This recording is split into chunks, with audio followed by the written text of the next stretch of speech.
Hello, everybody, and welcome to the Know Your Shit podcast, where our knowledge and pride in what we do drives us to be excellent. My name is Josh Cadillac, and you are stuck with me once again in the driver's seat as we take and learn how to be great entrepreneurs, how to stop chasing paychecks, and learn how to start building a business that we can be proud of. We learn how to do that by talking to some of the most successful entrepreneurs, some of the most successful people in all their fields, people that really know their shit, to see how they got there. We have a great show for you today because we have Mr. Bill Cates. Bill, thanks so much for being with us. Hey, you're welcome. And, sometimes mistakenly when they see the show, they think, how did Josh get Bill Gates to speak? So I missed it by one letter and a couple of bucks. I like to say that Bill Gates has a lot of money. I'll help you make more money. Just, through what I That's teach. how to narrow the gap between where you are and where you want to be. There you I go. love That's always the goal. So, Bill, in your own words, why don't you tell us what it is you do? Yeah, so it depends on where you want to start. Because at one point I was a drummer in a rock and roll band, toured the country, had a lot of fun doing that. Eventually got tired of that, got into business, owned a couple of book publishing companies, sold both book publishing companies. One I sold for, I like to say, a pretty penny, and the other I sold to get out of a bad partnership and let him absorb the debt. So, when someone says they sold a business, yeah, maybe they made some money, maybe they just got a bad situation. I experienced both. And then I turned my attention to helping entrepreneurs, helping professionals. I know you work with a lot of real estate professionals. I've worked with just about every type of professional there is, and on how to get more clients, how to build a better business. I've written several books on referrals, how to get more referral business.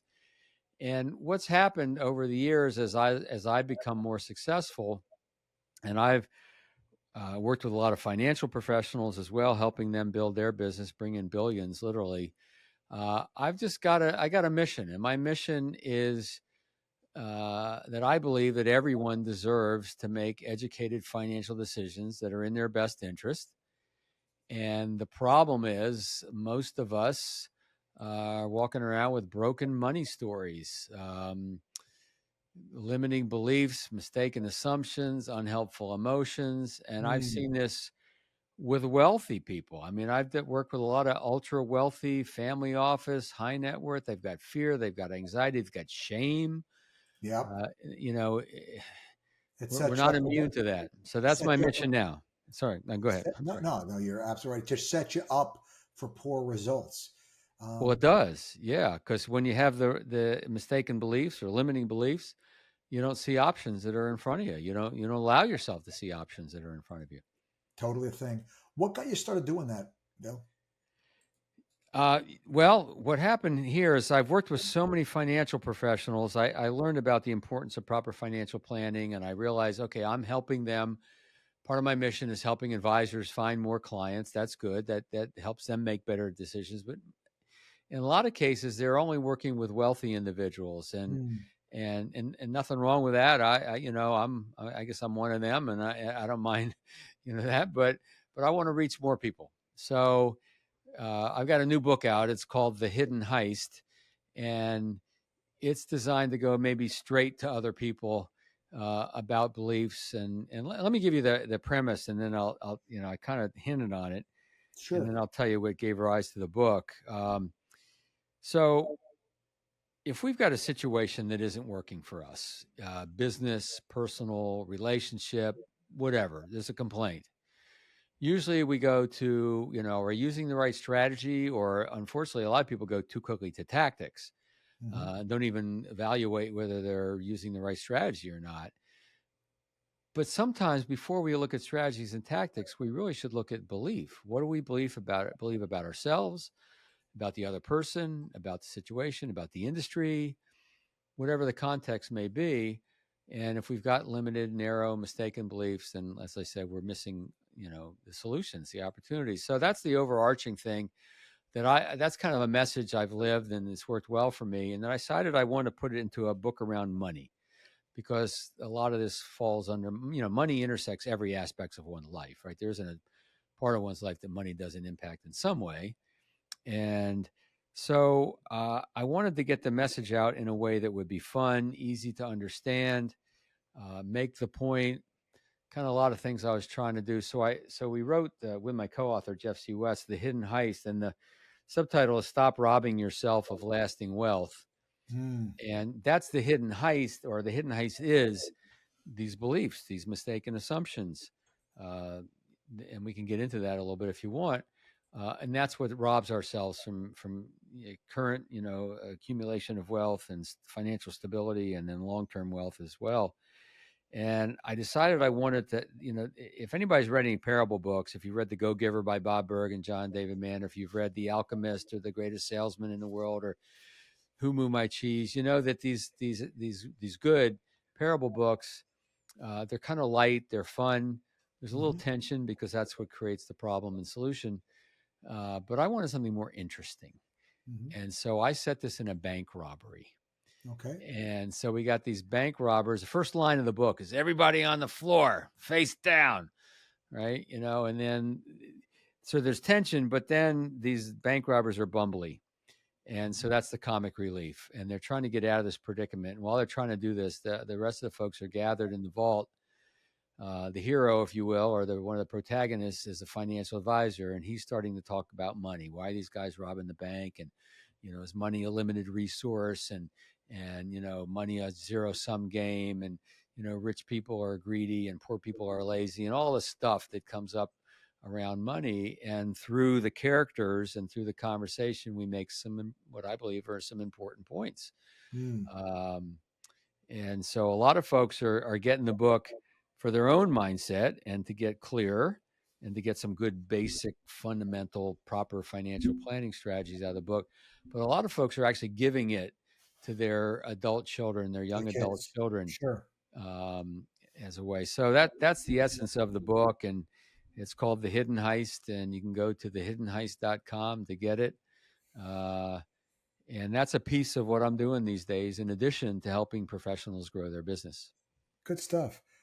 It really is such an important piece of the puzzle. I mean, the thing I rail against here is how poorly higher education prepares you to handle your money, because the folks that Yeah. run that show have no idea how money works in the first place, and they're very suspicious of the people that are successful with money.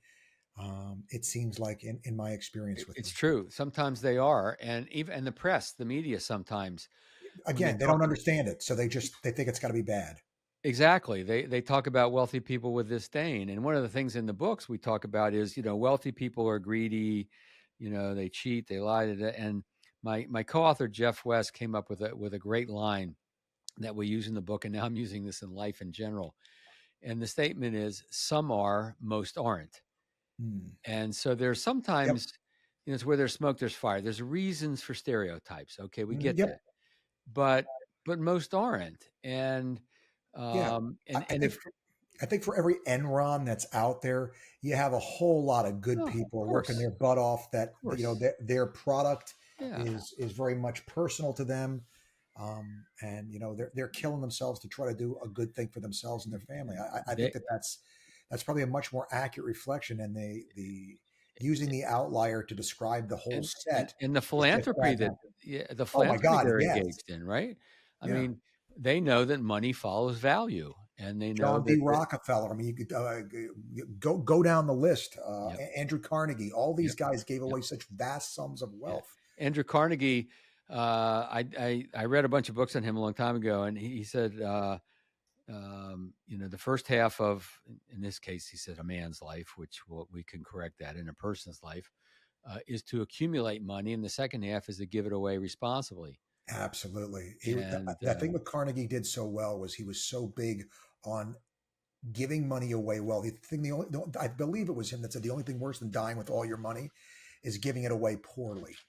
Um, exactly, I mean, he's responsible for the library system yep. in our country. Of course, that's changed a little bit with the internet, but nonetheless, At the time, it was the way he could disseminate and give people away. His thing was always giving people a way to help themselves. yes, Um, exactly, yeah. and that idea of empowering people, helping them to through learning to get away from what you're talking about, the bad ideas, the concepts that they just have wrong, or to think about the world the way that it is, to get those broadening concepts that provide clarity. I mean, I teach on wealth and investment all the time. And there's these moments of aha that people have that are just Hmm. so refreshing when they get the idea of, oh, wait a second, when you're buying real estate as an investment, you're buying the future. Like I Yeah. never thought about, like you're getting whatever this thing does going forward. So what happened in the past is just information you're using to help you decide whether the future is something you want to sign on for or there's a Yeah. better use of your money. And if I really want to see whether or not this is a good allocation of capital, how do I bring time into the equation in my analysis? How do I Well, take the appreciation? How do I take the rent growth? How do all this stuff come together? So like these basic ideas of future value and amortization, depreciation, all this stuff goes into making this picture of answering the question: if I'm going to invest my money, how do I get my money to work as hard and as safely for me simultaneously right. as I possibly can? How do I maximize return by mitigating risk as much as I can? Because that is the investor's main concern. How do I use this money well and not lose it Right. that I've earned? And you talk about education. All right, so they teach us about quadratic equations and Pythagorean theorems, but they don't teach us about compounding, Yeah. money saved and well invested, and the power of compounding. And I've got a TEDx talk. I'm going to be illustrating that. I have a briefcase full of $1 million. You can kind of see a little bit behind me. And Mhm. and the top layer is real hundreds. Underneath it's fake hundred, but the top is real. Anyway, so I'm going to do this illustration about compounding. That it's basic. I didn't learn it till I was 40, and I'm thinking, why didn't anybody teach me this? Well, because my parents didn't know this. Mm. This isn't taught. People don't know this. They can't teach what they don't know. And so that's one reason why a lot of people are walking around with a lot of bad money stories. I just hit my 100th money story interview, and I interview a lot of folks on their first experience of money and lessons from their parents and from others and good, bad experiences they've had and how their beliefs have been formed. Mm. And so I'll give you one example is this guy I interviewed recently, Michael. His father had a disdain for wealthy people. He resented whatever negative stuff wealthy people, right? And that's the message that Michael grew up with. Well, unless Michael can throw off that message, unless he can not believe everything he believes, we should be careful about believing everything we believe because some of those Mhm. beliefs are mistaken. Uh, he's not going to become what he resents, right? Yep. He's not going to be. You can't become what you resent. Now he was lucky, and he did overcome that, and has done quite well for himself. But a lot of people get stuck in that. A lot of people say, "Oh, I don't really care about money. I don't need." Now, the folks listening to your show probably aren't those people, Mm. but sometimes that's just denial. It's money denial, and they say they don't really care, but really it's masking fear and anxiety and shame and all that stuff. So it's been fascinating to learn about these stories, and I'm telling you, even wealthy people have Yep. stuff Yep. around I, this. I believe that. So let me ask you this, Bill. Yeah. You work with these people all the time. What do you like best about it? Uh, well, in all the work I do, I suppose what I like the most, and this probably you can share this a little bit, and given what you do, is I like learning Yeah. and I like sharing what I've learned. I've come to learn that I've got a pretty good knack for explaining things. Mm. People seem to like the way I explain things. So, for instance, one of my other books is called Radical Relevance. Radical Relevance, and it's how we talk about our value to other people. If we don't talk about what we do in a way that's relevant, then we'll be ignored. Nobody wants to be ignored. And so I've come up with some strategies and tactics around communicating our value. And so one of the things, any writer and consultant and speaker who's really honest will tell you that as they write, as they coach, as they speak, they are learning themselves. And so, a couple of the books that I've written, I was learning this as I was writing. Mhm. And there's a lot of joy for me in that because I'm learning, I'm finding a way to communicate it with others. It resonates with others. I get better, they get better. The feedback loop continues, and so really, just my whole life is built on learning and teaching. Is there a little ego in it? Yeah, there's a little healthy ego in it, I think. Um, Do I want to Sure. make a little money doing it? Yeah, I want to make a little money doing it. But there's also a lot of joy. I use the acronym GEM, JEM, joy, energy, money. Right? Mm. Does it bring me joy? Does it bring me energy? Does it make me money? And if it clips on all three of those, and it's probably time and Good energy well allocation of spent. time. Yeah, exactly. All right. I like to be really real on the Okay, show, and sure. and I say that because there's folks that only focus on the good, and as entrepreneurs, we all know the good and the bad come together.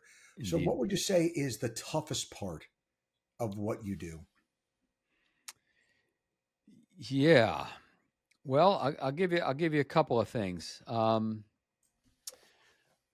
One of those, just around the money thing. First of all, is even though I've been pretty successful, I still have anxiety around money, Hmm. and then I did some looking at that. What's that about? And some of it probably came from my parents, lived through the depression, very conservative, yada yada.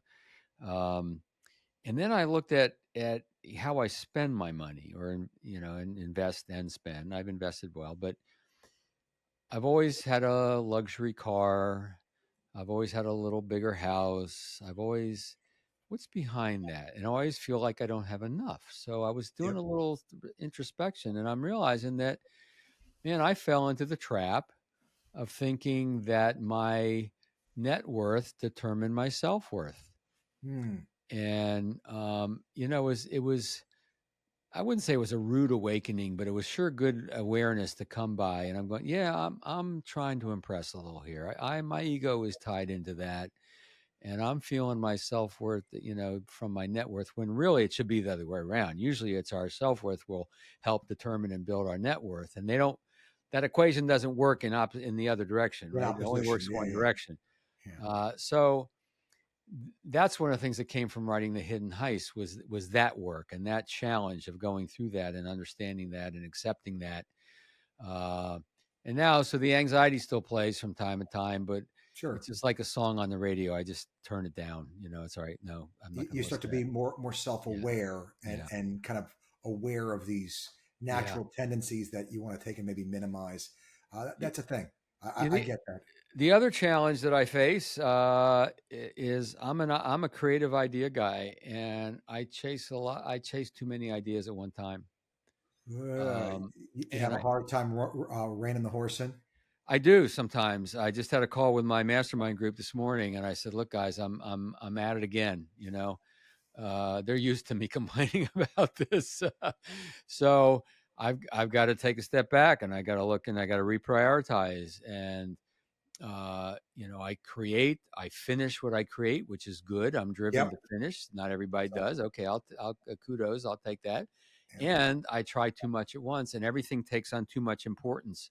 Yep. And so that's a challenge for me. It's a challenge of triage and what is most important, what is the best use of my time. And I think everybody listening can appreciate that, because any entrepreneur goes through that, or most do anyway. What is the best use of my time? What do I Yep. delegate? Some entrepreneurs, are control freaks, and we don't want to delegate. We could do it better. By the time I delegated, I could have done it anyway. All that stuff. So I fall into that trap for sure. I get that, man. It's totally it's so easy. You don't have a boss there to take and tell you what to do. So I, I would never you're hire myself. Would you hire yourself? I wouldn't hire myself. well, see, the thing is, while I can do the big picture and the creative, I'm still enough of a detail guy. Good, I'm usually pretty good to have around. Like I good. make sure the ball gets over the goal line pretty Yep, well, good. and so Yeah, it's nice. a thing. But I hear what you're saying. I'm not sure how I would do. I mean, I started out working for my dad Mm. and working with some of his guys, and so the foot and the ass were introduced to each other on a fairly regular basis. Yeah, I Um, hear you. I'm not sure how I would do going back to being the employee and having Right, to relearn when I right, can see the better path. Like, guys, no, we do it this way. That would right. probably crush my soul a little bit. Oh, So yeah, I've had to learn how to be a better listener to my team, mm, because they open their mouth and I already know where they're headed, yeah, but I can't do that because if I do that, then they don't feel heard. Yep. And so I have to just bite my tongue and listen and say, "Tell me more," and then we get it. Yep. And yeah, it's all right. It makes you a better human in the long run. At the end of the day, like we have to learn how to control our baser instincts, Yep. and sometimes where we think they were going isn't exactly where they were going, and where they were Yep. going has value to it. And so, like, being on the lookout for those gem moments, I think, is a thing. And I want to kind of go to one more of the tough part of this thing before I get into a little bit about the book in Hmm. particular. But Hmm. one thing that every entrepreneur has to deal with is unmet expectations, Hmm. um, disappointments when things don't go your way. Bill, how do you manage yourself when that happens? How do Hmm. you get yourself, the bootstrapping, if you will, to get yourself back up and back in the ring, taking swings? Yeah. I got to tell you, I think one thing that I've been knocked down plenty of times, um, for reasons I can't explain. I'm pretty good at taking them in stride. Mm, I don't stay down very long, and I don't get too attached to the outcome. I know that mm, sounds, is too good to be true, but it really is. Um, it's kind of a Zen approach, and the Zen approach is, focus on your labor, not the fruits of your labor, yep. and just do a great job, and the fruits will come. And I gotta say that I keep an eye on both, but I've won some big contracts, I've lost some big contracts, big deals, you know, relationships that have been going for a long time get canceled, beyond my control. I just take a breath and I just keep going. I'm a bit like a tank in that regard. Uh, Yeah. am I stuffing my feelings and disappointment? Yeah, maybe. I don't know. Yeah. Uh, Will there be, that's always kind of the question I run around with is like, all right, is there psychological damage that I'm going to have to deal with later on that I'm exactly. causing to myself? Like, I get it. am I going to be on medication later on because of the way I'm treating myself now? Or Yeah. is it really just playing to maybe a strength in the wiring that I came with from the factory? Mm. We're all Hmm. wired differently. We have people that are, very artistic, that see things that frankly I don't see. And I'm Right. glad somebody else does it, because if they were depending upon me to see that thing, Right. I just don't get it. Um, and we have people that are on the other end of that spectrum, and so where am I on the spectrum, and and how do I set myself and my business up well to, let's be honest, we're talking about ourselves, exploit out of myself where my strengths lie. And it's always taking and trying to use the resources that you have in the best way possible, whether it's investing with yourself, your time asset into your business. It's all, how do I take advantage of what the environment, what the scenario is, in the case of me, what skills I bring to the table and what I suck at, and how do I take and position myself well to maximally return on those finite resources, those Yeah. limited Yeah. resources. Good. So Get it. I want to give you a chance to talk about a bit of a sneak peek as to what's in the book. I know there's a lot of things we've talked about. What's the thing that gets you most excited in the book? Could you give a sneak peek about that? Yeah.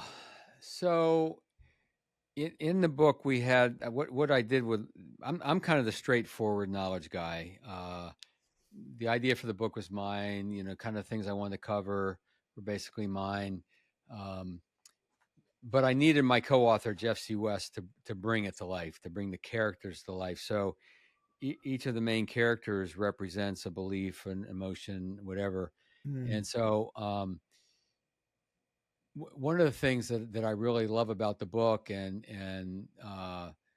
think other people will love, is the realness of it. The authenticity, because everything in the book is based on a real person. mm, So, for instance, I interviewed a hostage negotiator, mm, someone who does this for a living. And if you buy the book, you also get access to the vault. And in the vault is the video of the interview of the hostage negotiator. And so we always encourage people to read the book and then listen to that interview from the hostage negotiator, and you'll see how all the things that he taught us showed up in the book. Do they turn off the electricity? Yes, no. Do they turn off the phones? Do they cut the water supply? All that sort of stuff. I'll give you an example. Hostage negotiators refrain or discourage using the term hostage because that dehumanizes. And so in the dialogue in the book, Carl, the kind of the head of the robbers, says, well, we got these hostages. And then Gabby, the gal who's head of the SWAT team, says, well, let's not call them hostages. These are people. So that came from a real life situation. We also interviewed two folks who were in bank robberies. They were bank robber victims. One of them, Shirley Davis, had a gun pointed to her head, and the robber said, if you guys don't get the money out of the drawer now, I'm going to blow her brains out. So, and we interviewed her, and we share that in the vault. And then all the characters that talk about their beliefs around money came from these money beliefs. So, really, what excites me the most is just the way this represents real life, but in a fun story. With comic relief and suspense, and there's a nice twist at the end. That's what we call it, an irresistible tale of financial redemption that people don't see coming. I've read the book so many times now, it's not a surprise anymore. But for the people that read it, they go, oh, I didn't see that coming at the end. And so why not have a book that teaches really good principles? And I'll give you a couple of them. And then what happens is, so Jeff West brings the story to life, and then my straightforward thinking guy, in the appendices, I give it the straight stuff. Here's what we talked about. Here's some more meat on it. So we kind of come at it from the logical and the emotional side, if you will.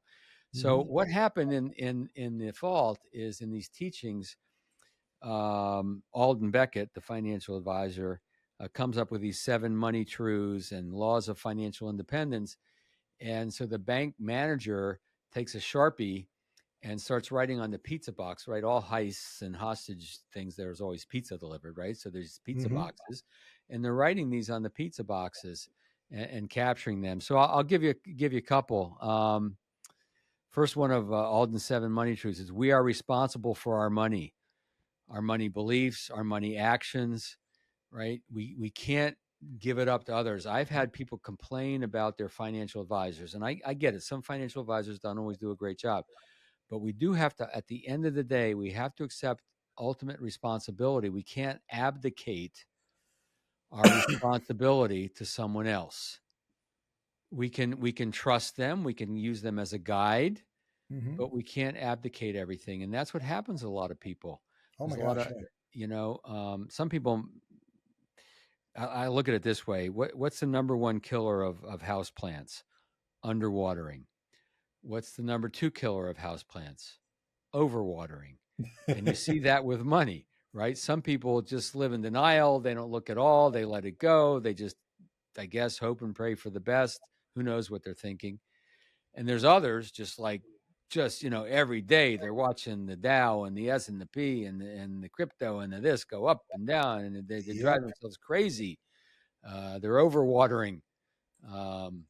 And so, having that balance, and I'll tell you one more, I'll just give you real quick.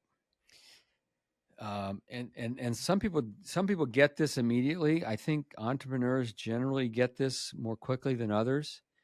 Money is not a zero-sum game. Money is not a scarce resource. Now, it may feel scarce in your pocket or bank account at the moment. I get that. Yep. But money flows, right? You know that.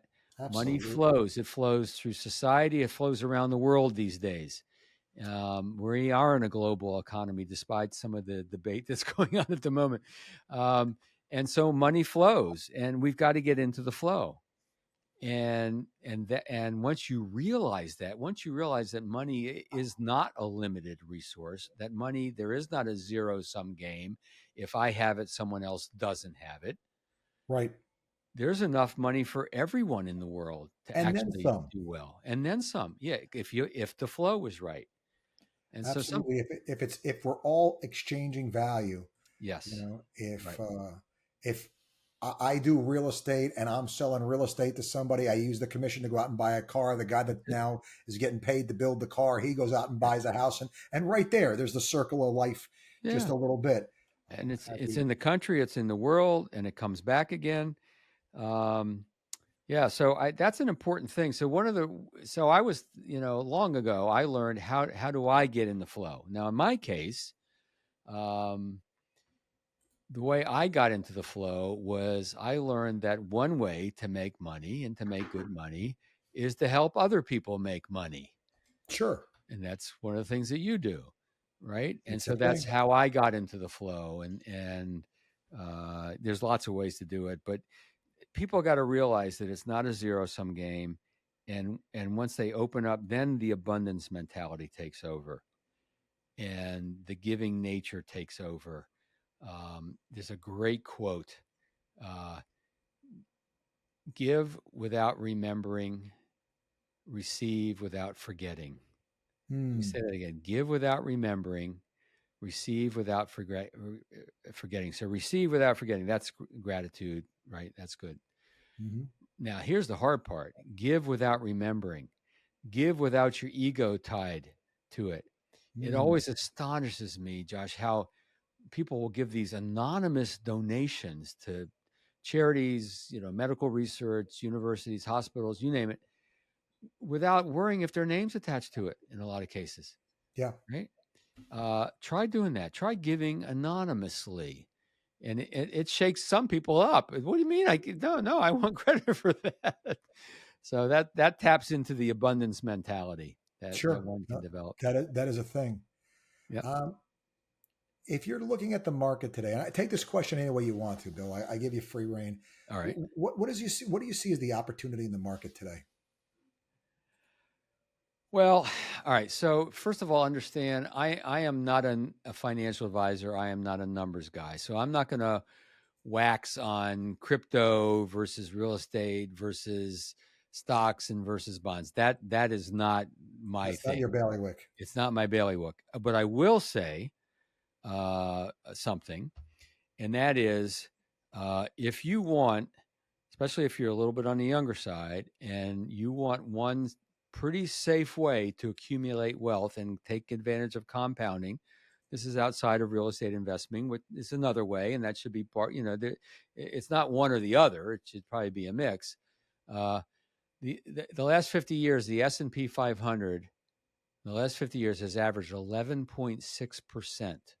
Mm-hmm. Now, Warren Buffett did a $1 million wager with a Yep. money manager years ago. You familiar with that? I literally just was reading Jordan Belfort's book Right. today, and he was talking about that. Absolutely. And so everyone's trying to beat the S&P. Everyone's trying to beat the market, and almost nobody does it. Mm-hmm. And so at least make part of what you do an S&P 500 ETF. It costs you almost nothing to get in. And, if you're younger, particularly, in 40 years, you'll have a few million or more, Absolutely. depending on how much you're putting in. How much you allocate to So it. that's one thing. That's a simple thing, but that's what gets me excited because most people don't know that and they don't do it and they wait too long. Time is your best friend when it comes to the market. I like to think of Absolutely. the stock market as it's someone walking up the stairs with a yo-yo, Mm. up and down, up and down, up and down, but the final The trajectory over is to all direction is always up. up. Yep. I love that. That's a great analogy. What do you see as the I'm sorry. What would you say is the most important thing that you've learned in the process of doing all that you've done? Oh boy. This kind of life lessons you're hitting me now, right? A little Uh, bit. yeah. Only fight. I'll tell you something that I learned long ago that seems to serve me pretty well, and with my wife and in other relationships and business. Only fight honorable battles. Mm. And sometimes when you try to win, when you try to be right, Mm-hmm. everybody loses. There's a booby prize in being right sometimes. Now there's certain things that are worth fighting for. I get it. And there's certain fundamental values that we have and sometimes you do have to fight for that. I get that. And we often end up finding ourselves fighting a lot of dishonorable battles, just trying to be right about something. Sure. when it really doesn't friggin' matter. Yeah, Um, doesn't friggin' matter. Such an so important idea. yeah, so that's one of my life lessons that I've All learned right. in All living. right. Good stuff. Gonna go a little bit lightning roundish here, Bill. All Kind of right, I'll do my best. take your first crack at this. This is kind of where we let people find out a little bit about the man talk and Bill himself. All right. Uh, what would you say you are most proud of in business that you've accomplished? Yeah, I'd say my last 30 years of running $1 million plus business, through information, through helping others, through living, learning, like we've already talked about, learning and Yep, sharing. love it. I'm very proud of it. Okay, similar question, a little bit more personal. What are you most proud of in life that you've accomplished? Uh, it'd have to be my daughter. I raised my daughter myself Hmm. from age 7. She's getting married soon. Congratulations. Thank you. And just doing it and being there for her. And uh, was I perfect? God, no. But we have a good relationship, and there's a lot of love there, and I feel very proud about that. All right. One piece of advice you'd go back and give. One piece of advice you'd give our listeners. You never know if you're going to talk to them again. What's the one thing you'd like to say to them? There's a lot of things. I'll give you a simple little one, actually, very practical, tactical. And this is a quote from the, I famed. like practical tactical. It rhymes. Yeah, hey, uh, it should be a book. Anyway, Yeah. so Vince Lombardi, the old coach of the Green Bay Packers, this is a lesson that I learned a long time, and I like to impart this to other people. He said, "Fatigue makes cowards of us Of us all." all. Yes, You've sir. heard that one, haven't you? Absolutely. And when I'm out, doing my thing, and I'm flying home on a plane, and I'm starting to get negativity enter, and I just have to remind myself I'm tired. Yep. And that allows that to seep in. So whenever you're finding negativity seep in, take are you tired? Are you a little burnt out? Just turn the volume down and get a good night's sleep. Yep. Sometimes that's exactly what's needed. All right. I know this is sometimes a tough question, but if you Okay. had to narrow it down to what one book would you recommend to our listeners? Here's the book you got to read. Besides your book, Money Oh, Inc. oh, oh, oh, oh, okay. Sorry. I was trying to narrow down. I have 8 now, so I was trying to narrow down. Congrats, man. Yeah, I'll tell you the first thing that came to mind, and this is one that's probably been said a million times, and that's Think and Go Rich by Napoleon Hill. Yep. Okay. That book has created more millionaires, changed more mindsets. The unfortunate thing is he died in poverty. Oh, wow. Um, a lot of people don't know that about him, but he I did. really did do stellar work when he was at his best. All right. Favorite movie of all time? Oh God. Um, I'm not a big rememberer of movies. Okay. My son-in-law can do that, but I'll tell you something that's really stupid and silly. Is I was in the play Camelot in high school, Oh, nice. and the movie Camelot came out with Richard Harris and whoever else in that, Vanessa Redgrave. Uh, and at the time, that was it, man. I just loved that story, All and right. I'd watch that one again. Famous person in history you'd want to meet if you could. Yeah, I think Albert Einstein would be one of them. I know that's kind of trite, Hmm. but it's very true because he was wise beyond his knowledge of mathematics and physics. Hmm. He was wise in other areas of life, and so that would have been an interesting one, I think. All right. Person from your past you'd want to sit down with and have lunch with today if you could. These are tough. Um, Person in my Trying to help past. with the introspection, Bill. We're all over this, buddy. Well, could I say my dad? Of course. That's Because exactly. We're trying to get to know you, Bill. So absolutely, that's fine. well, yeah, That's it what would I be would say. yeah. Well, and because there's so much I did learn about my dad, but there's so many more questions I have Yep. that I wish I had have asked and Absolutely. learned. So many of the stories I wish I remembered better. Yeah, Yeah. yeah, No, it's a yeah. thing. I can agree. I can totally relate to that. What one piece of advice would you go back and give a younger version of you if you could? What did young Bill need to hear? Yeah, be more confident more quickly. Hmm. I lacked a Okay. lot of confidence early on. I stumbled, bumbled around for quite some time. Uh, Now it's easier said than done. I mean, where does the confidence come from? Sometimes it comes from stumbling and bumbling and figuring it out. Uh, probably would also knowing how to charge more for my value. It took me a while, and I know entrepreneurs face this a lot. To figure Uh, out what you're worth and be willing to charge for what it. you're worth and be willing to charge. And it took me longer to do that than it probably could have. Yeah, same boat here. Yeah. It's something that took me a while to get sorted out. Um, if you had to be stuck in a foxhole taking fire, who's the person that you got in there with you? That's my buddy Jay. All right, That didn't take long to think of. there you go. He's a guy. He's been through a lot, and he's seen the lowest of lows and the highest of highs. But he's the kind of guy that he's not going to run. He's still there. Yeah, he's still there, and he what he says to me and others, he says, "I accept all of you. All of you is welcome." That's what you want. That's what you want in a bunk mate when it comes to something like that. Yep. All right. What do you do to unwind, Bill? A little bit of golf. Try to get 2 rounds in a week. The heat right now in Maryland is a little tough, at least when we're recording this. So I do that, and my wife and I like going.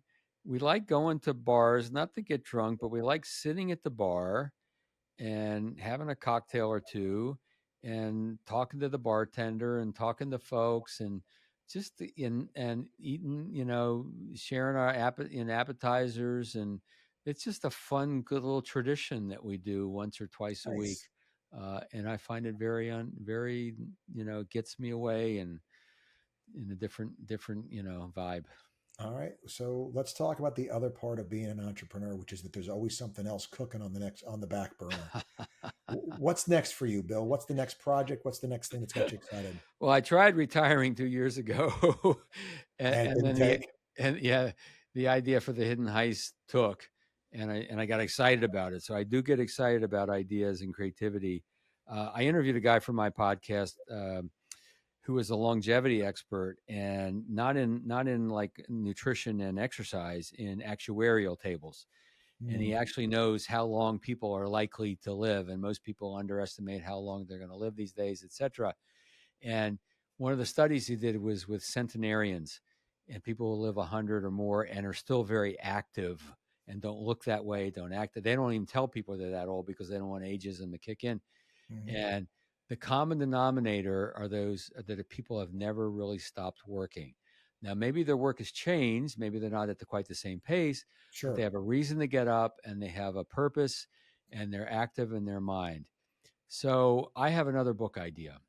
All right. I've written 6 books on how to get more referrals.